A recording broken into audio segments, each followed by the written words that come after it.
Hello everyone, I'm Inverse, and this is the very first episode of StratTalk for Company of Heroes 2.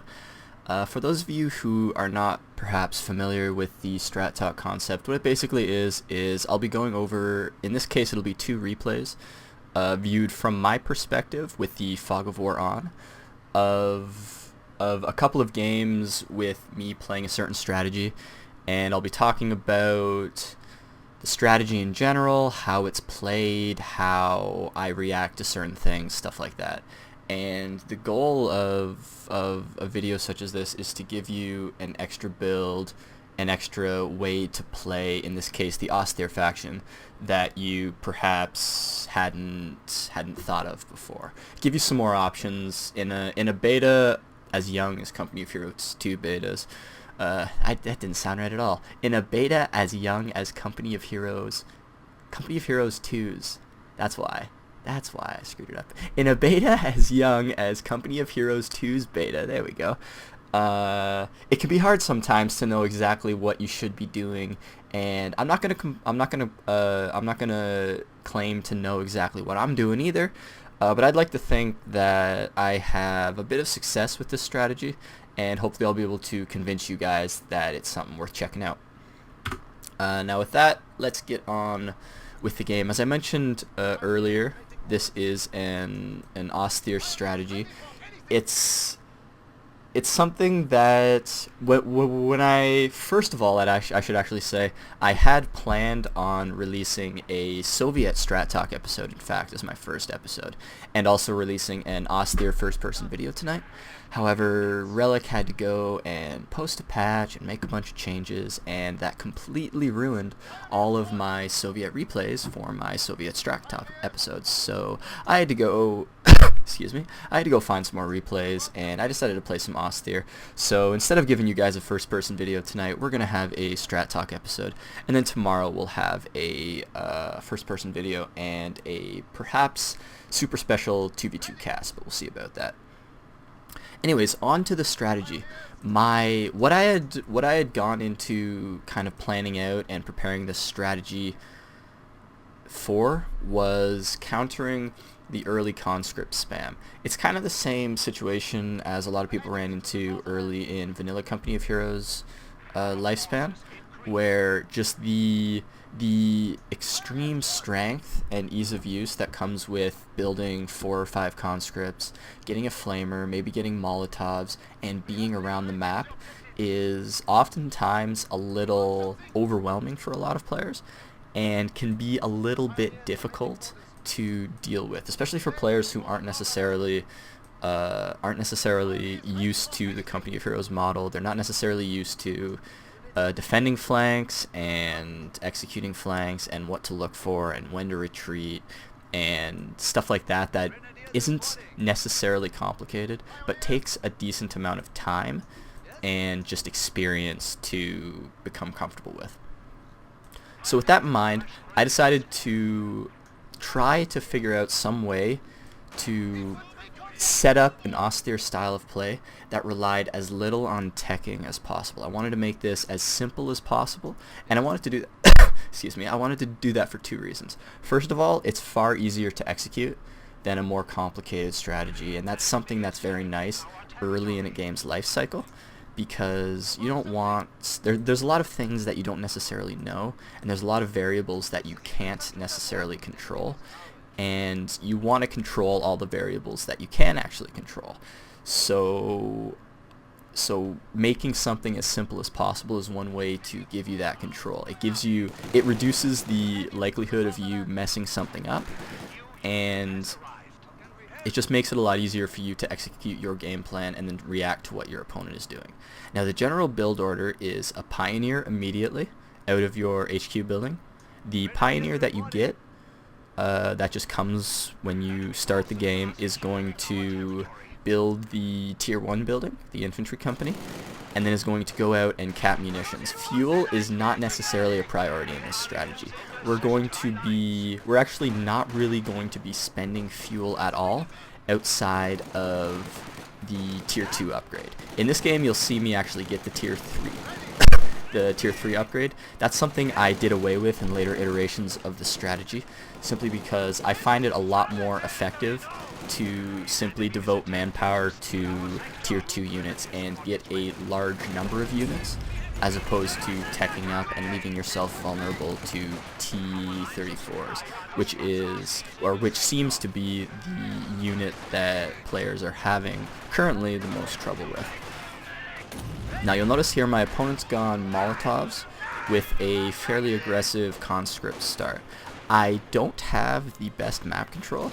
However, if you'll notice, I've pushed him off this fuel on the bottom without him having capped it.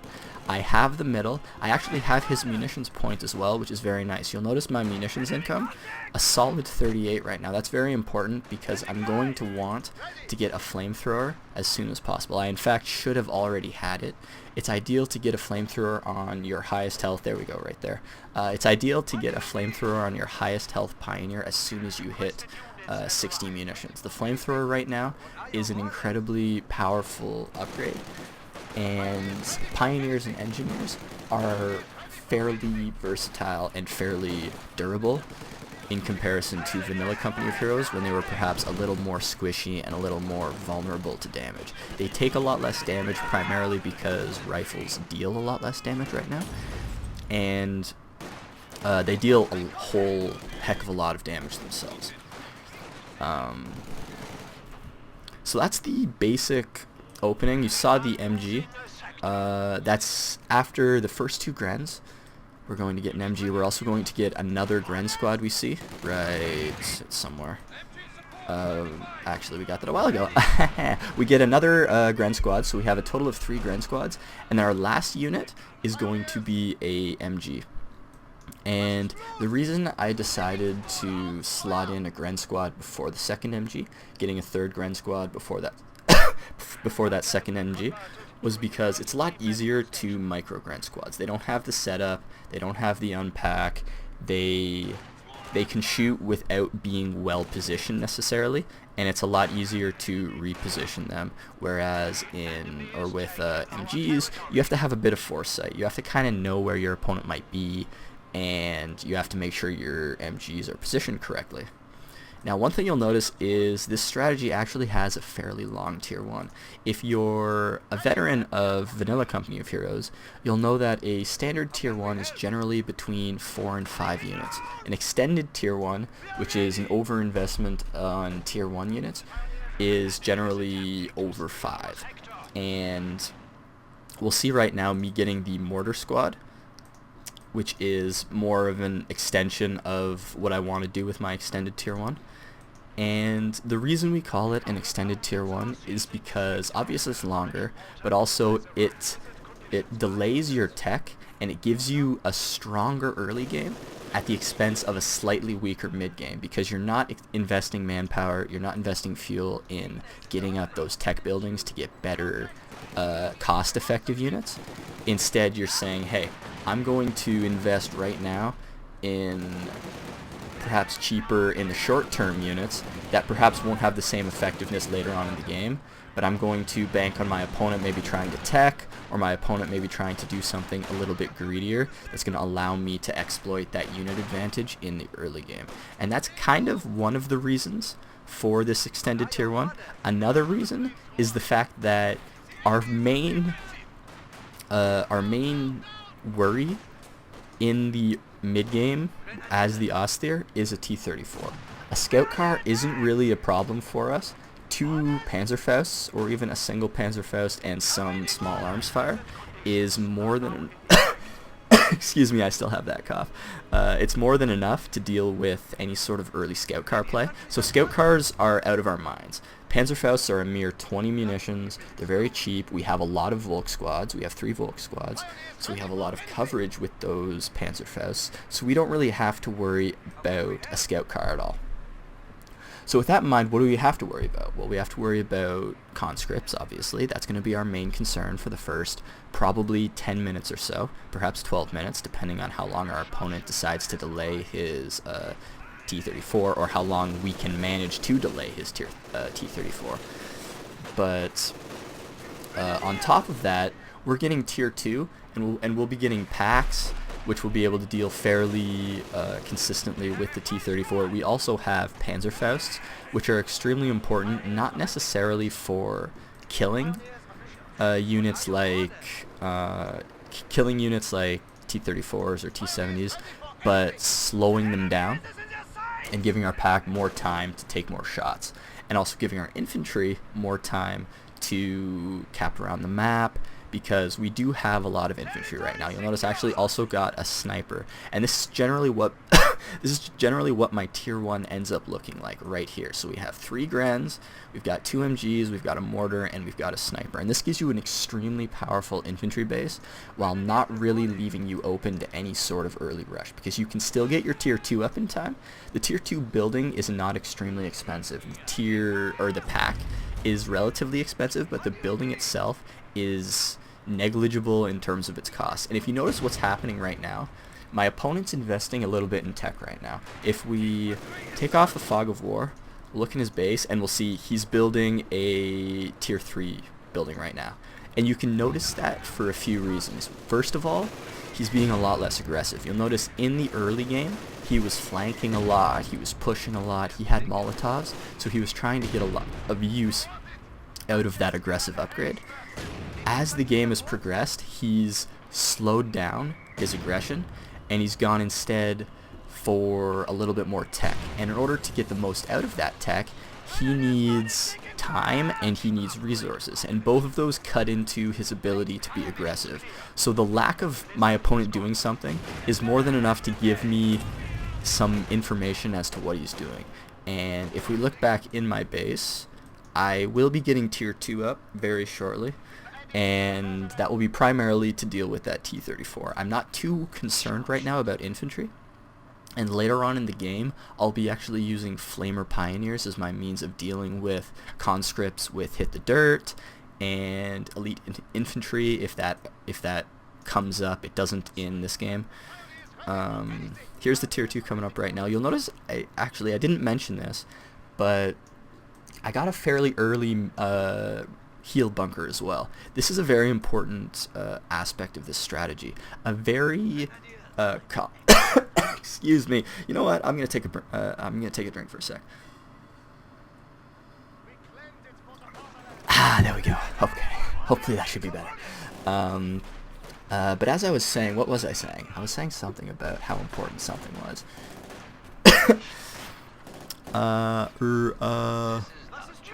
Oh yeah, healing. The heal bunker is an extremely important aspect of this strategy, because the in-base Soviet healing is such an integral part of a lot of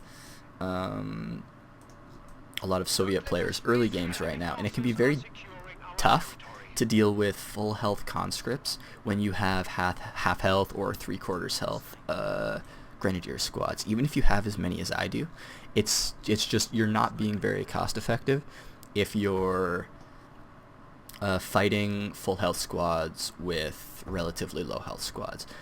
So my timing on a heal bunker is generally when I have 60 munitions and a single flamer. So it's the second 60 munitions after my initial flamethrower squad is generally when I will invest in the heal bunker. And that gives me that comes about the same time as when my opponent might be getting his heal upgrade from his HQ, and gives me a decent amount of flexibility because I'm able to play a little bit more aggressively. I'm able to defend a little bit easier because I have slightly stronger infantry and slightly stronger units in general, just because I have that health that I can fall back on. It makes things a lot easier. But now we have I have my tier 2 up right now, and I'm going to be getting a pack, as you see up there in the production. And this is primarily to defend me, of course, against the T-34. At this situation in the game, I have a very nice bit of map control. I don't have the excuse me, I apologize for coughing right into the mic as well. I hope your ears are covered. But yeah, I have decent map control at this point. Here's the T-34 right now. So the pack is fairly nicely timed. Could have come a little bit earlier, but that's not too big of a deal. But right now, what I primarily want to be doing with the pack and with my Grenadiers is delaying this T-34 for as long as I can. Because at this point, I have fairly powerful infantry. I'm going to be investing in Panzer Grenadiers and more flamethrower pioneers a little bit later in the game. So in terms of anti-infantry, I'm in a fairly good position. My main and primary concern at this point is anti-tank. Now, traditionally in the betas, there's been a few ways to deal with tanks. One of them has been Tier 3. As you know, Tier 3 has the Stug 3, which is a fairly effective anti-tank unit. However, in the recent patch, they drastically increased the price of the Stug 3. It's actually, I believe, 480 manpower and 85 fuel now, which is a pretty steep jump over the 200 manpower, 50 fuel that it was earlier in the beta and also in the alpha. And that makes it a little less enticing as an anti-tank unit, because it's so expensive. You can't mass them. You can't really get more than one or two. And though if you look down at my fuel, I actually do have a lot of fuel right now, primarily because I'm investing a lot in manpower units and I'm investing a lot in infantry at the expense of any real higher tech units. But the advantage of that is, of course, mobility and a high unit count earlier in the game. Because if I had gone Tier 3, I would probably have less infantry right now, but I would have perhaps eventually, in the coming minutes or so, slightly better tech. The main problem, though, is the expense. Even with my nice fuel bank right now, given the price of Tier 3 units, Ostheer Tier 3 units, the Ostwind is extremely expensive. The Panzer IV is extremely expensive. The Stug is now extremely expensive. Those are the three primary units in the Ostheer Tier 3, and it can be fairly difficult using those three units effectively when they're so expensive, because you need a decently high number of units when you're investing in a tech like that, because if you don't, your opponent can just run around. Your opponent can be very obnoxious with how he deals with your units. He can throw AT grenades. He can delay your Ostwinds. If he gets, if he has a T-34 or really any sort of tank at that point, he can harass your tanks very, very easily. It's fairly hard for a Ostwind to actually fight effectively when there's a T-34 on the field, because you have to be very careful about where your Ostwind is positioned, and you have to be very careful about how you're moving your Ostwind around the map. Now, as you can see, I have a Panzer Grenadier on the field right now. One slight hole in this strategy right now is supplementary AT, because one big problem with the current Ostheer Tier 2 is the fact that the new Panzerschreck upgrade is extremely expensive. 120 munitions, though it does give you 2 Panzerschrecks. That's in some sense actually a risk, of course, because 2 Panzerschrecks means twice the chance of actually dropping a Panzerschreck and giving your opponent a free Panzerschreck, which is something you never, of course, want to be doing.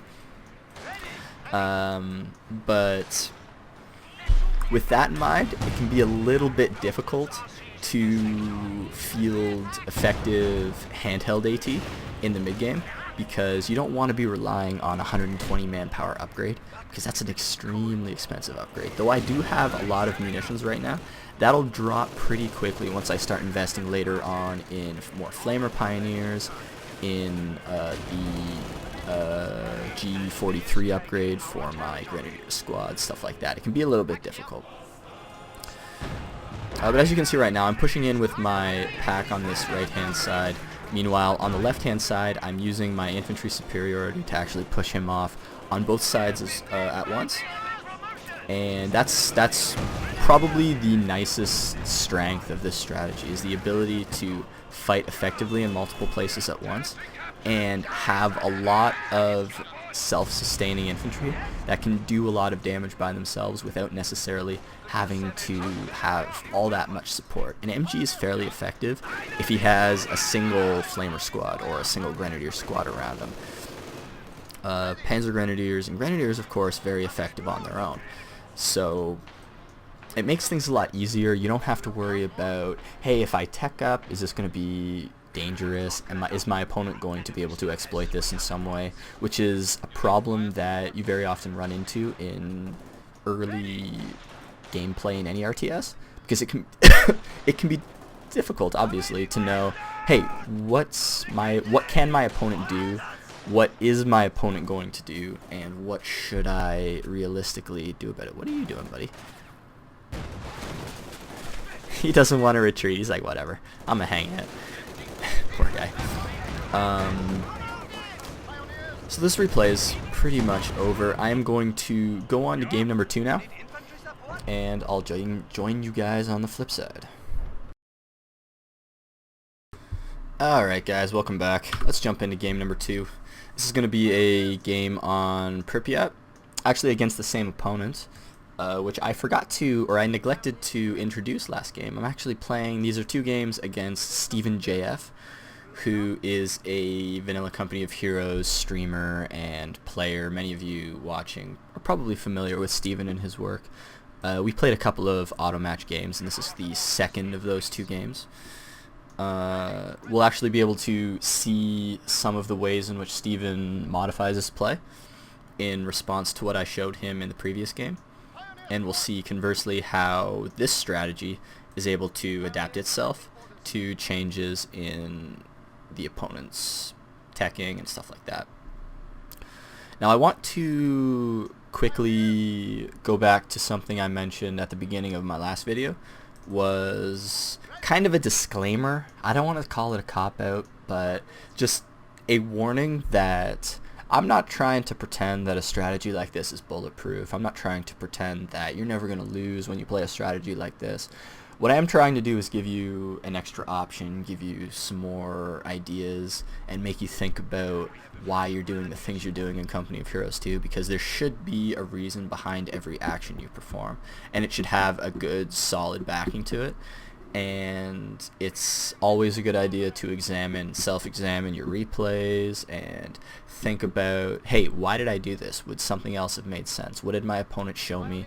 And what could I have intelligently done with that information in order to perhaps turn a loss into a win, or turn a very close game into a blowout in your favor? It's stuff like that that separates good players and average players from very talented, very impressive players who seem to always know what they're doing and what their opponent is doing and how they're supposed to properly react to it. And as I mentioned, this strategy is definitely not without its flaws. Of course, it's very infantry focused, so in that sense, early snipers can have slight success. Now, a big problem with early snipers is the fact that snipers in Company of Heroes 2 are actually far less effective than they were in Vanilla Company of Heroes. They shoot far less quickly, they don't cloak, obviously, and are therefore a lot weaker. And though the Soviet sniper does have 2 men, it's still a similar situation to the Ostheer sniper, where it's a fairly fragile, expensive unit that can that can be good in a lot of situations, but can also be dangerous in certain other situations.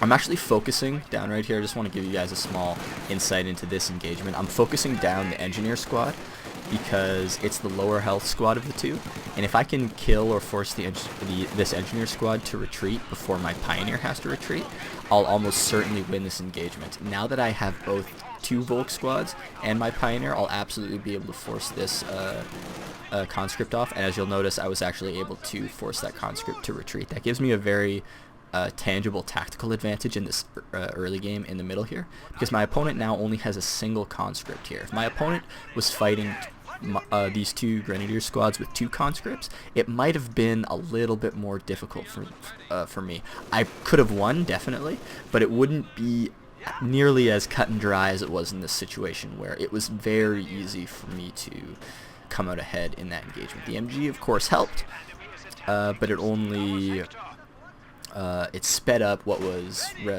pretty much inevitable in that situation. But anyways, going back to the weaknesses inherent in a strategy such as this, one big thing to think about that's completely different from vanilla Company of Heroes is the way upkeep and manpower income works. Because in vanilla Company of Heroes, upkeep was first of all unique between the Soviets and, or not the Soviets, the Americans and the Wehrmacht. It was unique in the sense that they both calculated upkeep separately in different ways and had different manpower incomes generally for the entirety of the game. In Company of Heroes 2, it's not nearly that sophisticated yet.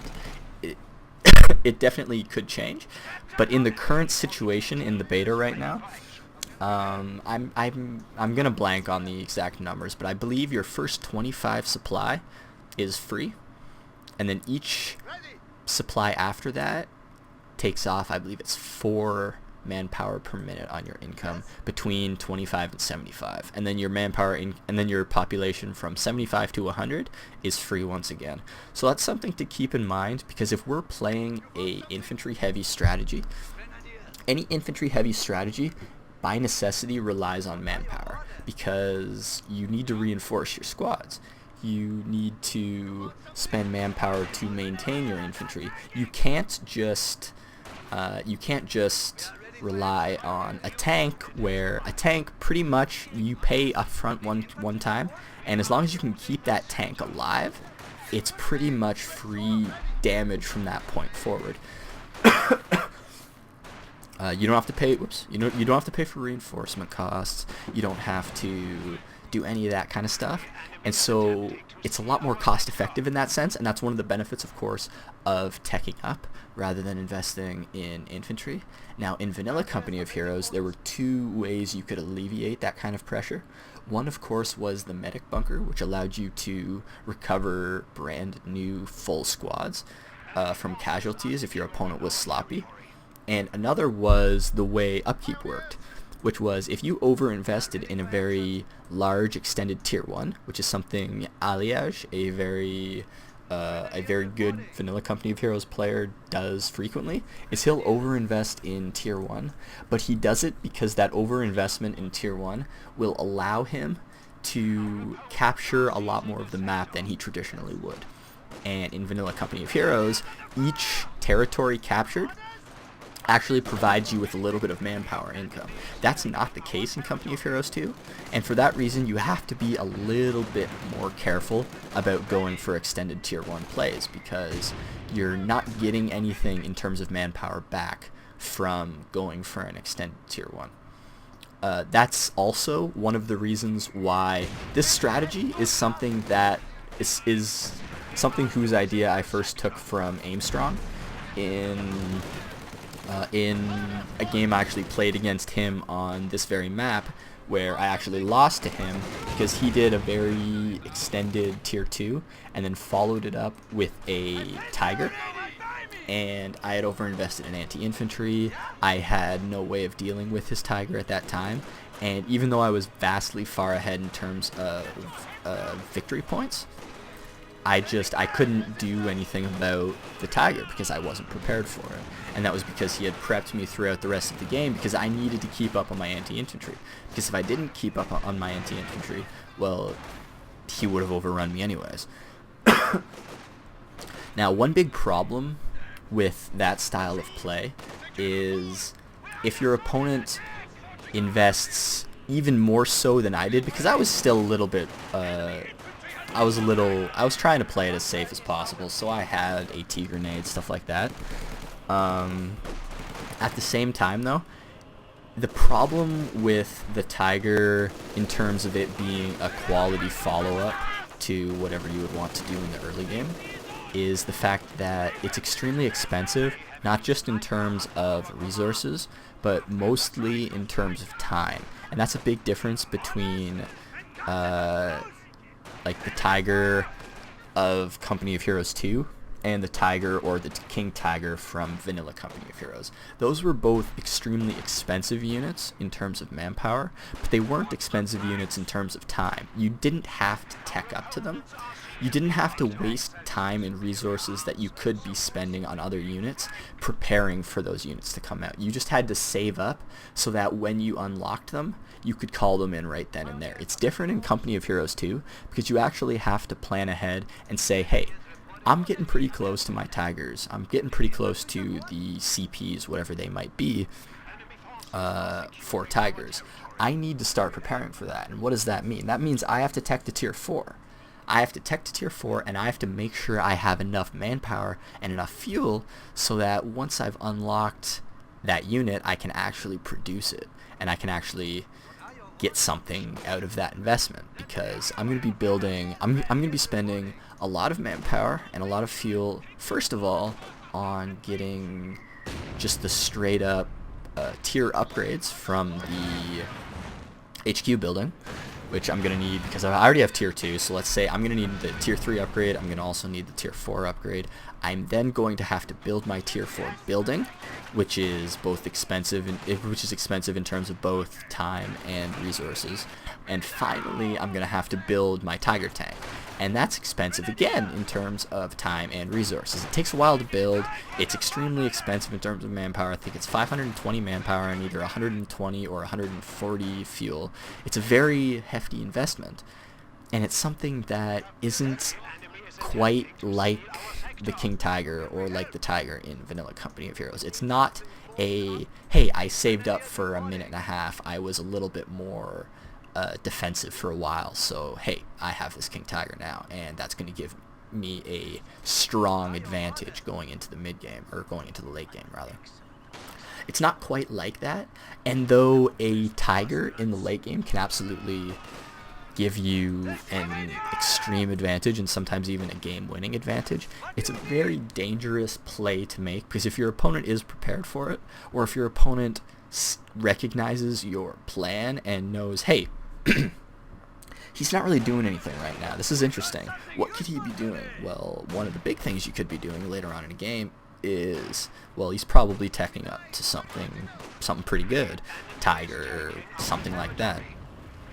And he can do two things. He can, of course, prepare for it, in which case your advantage could be negated in some sense. You also, of course, lose your aggressive potential because you're spending so many resources and so much time on getting that Tiger out.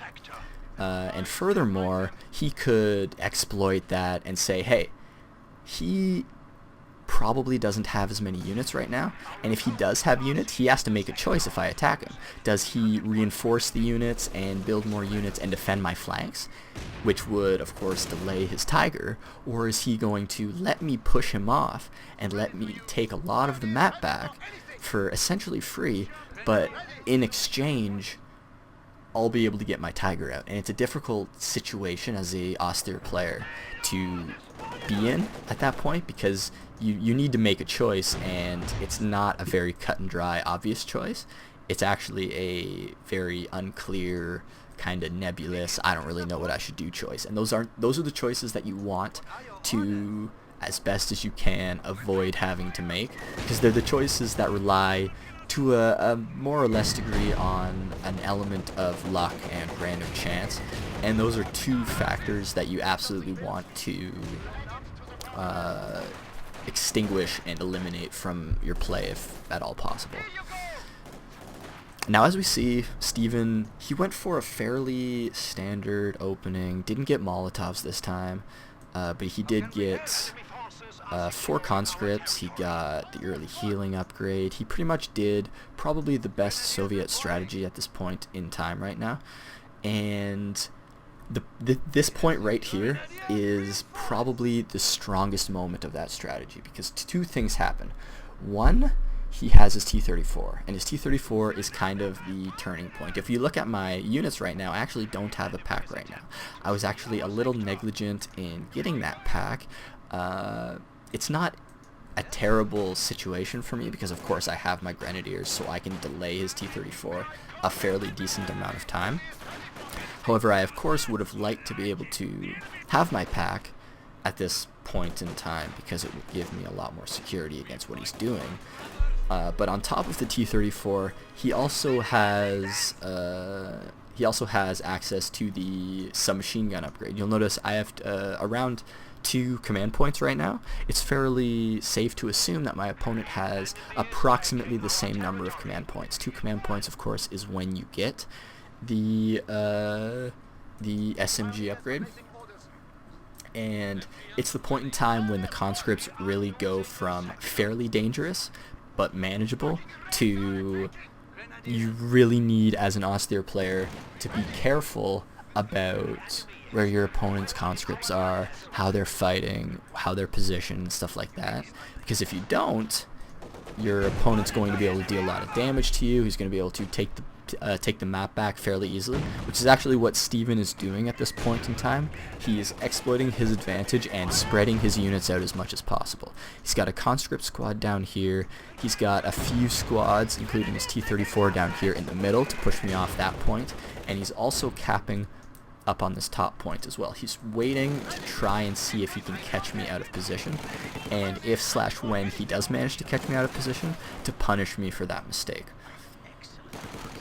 Now, the hardest thing to do with this strategy is to understand when you can sit back and be defensive and when it's best to push forward and be aggressive. You'll notice pushing forward slightly over here on this left-hand side. Primarily, that's because I know his T-34 is down here on the bottom.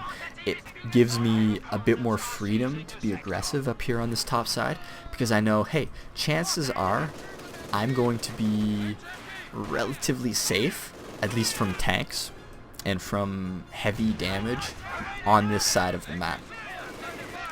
I do have my pack now, though, and my pack is finally positioning itself. Now, one big problem with this map, with Pripyat, is the fact that, and it's also a problem with Kolodne, though, not nearly as much because it's a much smaller map, but it is very easy to move a Ostheer player around with T-34s. And what I mean by that is it can be very difficult to shut down T-34 play because the map is so big.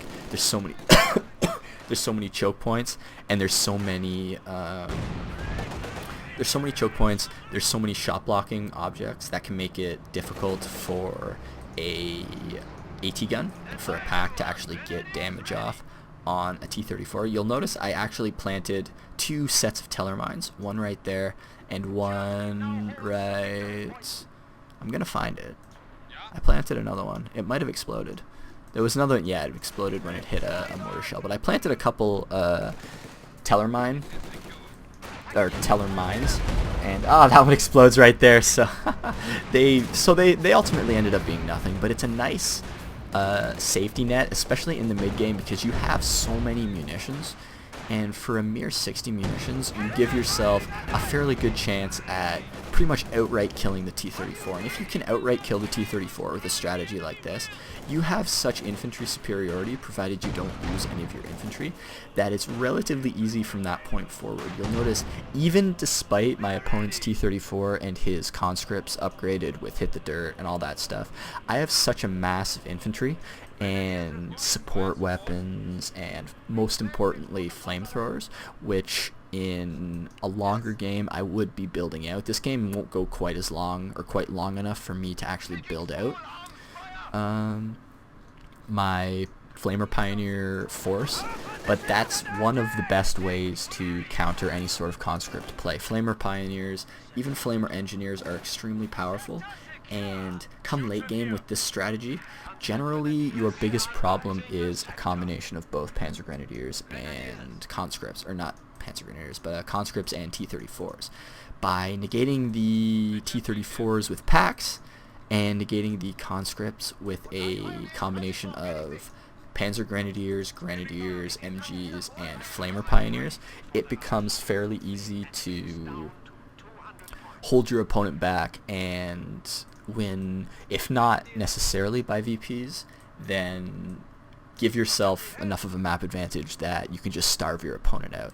This isn't a super duper aggressive strategy. It's more a defensive reactionary strategy that gives you the tools you need to react to what your opponent is doing, defend against it, or attack it effectively, get your VPs, get your positioning, and then constantly defend while building up your forces and making every attack your opponent mounts that much more difficult to succeed. Because that's your primary objective in a situation like this, is you're not going to win with a single push. You don't have a big tank. You don't really have a shock unit in a situation like this. A lot of Company of Heroes strategies do revolve around shock units, but the problem with a strategy that revolves around a unit such as that is if your opponent is prepared for it, it can be extremely difficult for you to actually get anything done. It's kind of an all or nothing style gamut. You either win straight up and win outright because, hey, it's easy. I had this unit that my opponent just couldn't counter. Conversely, perhaps that doesn't happen. Maybe instead of that, my opponent, hey, he had an ATN, or he had this unit that manages to defend against what I have, and all of a sudden you went from having this nice advantage and the situation that you were controlling, and all of a sudden you no longer control it anymore. Your opponent controls it, and you've given away the initiative. And strategies like that can be amazing when they work, but they're extremely difficult to pull off if your opponent knows what's happening. And with that in mind, I like to, personally at least, the style of play that I like is to rely as much as possible on myself and on my abilities, and rely as little as possible on what my opponent can do and what my opponent may do, and control things as much as I can on my side and minimize the amount of things that I cannot control. And that's the general philosophy of this Ostheer strategy. It might not be the sexiest thing around, I'll admit. It's fairly standard heavy tier 2 play, and as you can see, you get a whole heck of a lot of fuel. And there's really not much you can do with that, because although you can tech up, the main problem with teching up is the time cost associated with it and the manpower cost associated with it. By the time you have this much fuel, look at my manpower income right now. I'm measly 163 right now and going down by the minute. That makes any sort of tech very difficult, especially when a tier 3 tank for the Ostheer is 400 manpower. That's ridiculously expensive when you have 150 to 200 manpower income per minute. You can't really afford to build that. You can't afford to invest the time and money into maybe a Gren or two doesn't get upgraded, or not upgraded, but maybe a Gren or two doesn't get reinforced quite when you'd want it to. But in return, you get a bit quicker tech. This late in the game, it kind of doesn't make much sense, especially for an Ostheer player, just because of how expensive it can be to get those tech units out on the field. That's kind of why early tech rushes are fairly popular and fairly effective in Company of Heroes. Things like straight tier 3 even for Ostheer pre-patch, perhaps even post-patch, though I haven't played it post-patch because of the StU cost increase. But tier 3 was one of those strategies that you could kind of take advantage of in that sense. Of course, T-34 rushing on the Soviets is a strategy that gives you that early tank without all of the hassle of the upkeep system, and the fact that you're going to be losing a lot of manpower even though you might have a lot of the map and stuff like that. So that's definitely something to keep in mind, is how much manpower income do I have right now? Is that going to go up or go down in the near future? Generally speaking, it's almost always going to go down.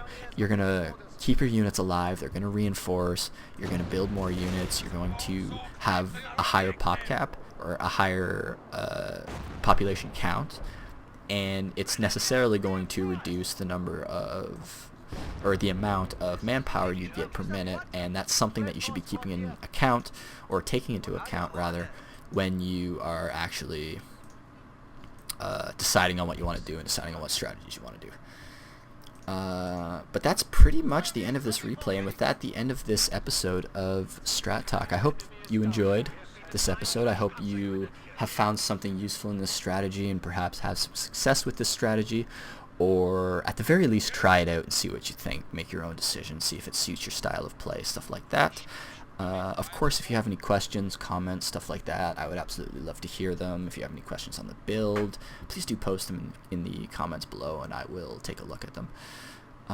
Stay tuned tomorrow. I will have a Ostheer first-person video, and I will perhaps have a super special 2v2 cast with a mystery guest. I'll see you guys next time.